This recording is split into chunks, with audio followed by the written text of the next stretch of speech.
Hola a todos y bienvenidos a un nuevo video. El día de hoy veremos cómo usar Proton Authenticator en 2026. Proton Authenticator es una app de autenticación de dos factores desarrollada por Proton, la misma empresa detrás de Proton Mail, enfocada en la privacidad y seguridad del usuario. Para usarla, descarga la app desde Google Play o App Store e inicia sesión con tu cuenta de Proton o crea una nueva. Una vez dentro, toca el botón de agregar cuenta para comenzar a proteger tus servicios. Tienes dos opciones para agregar una cuenta: escanear el código QR que te proporciona el servicio que deseas proteger, como tu correo, redes sociales o banco, o ingresar manualmente el código secreto que ese servicio te proporciona.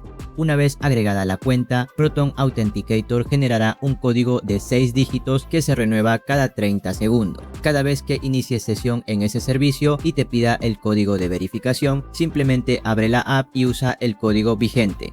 A diferencia de otras apps similares, Proton Authenticator cifra tus datos localmente, lo que añade una capa extra de privacidad. Y bueno, eso sería todo. Muchas gracias.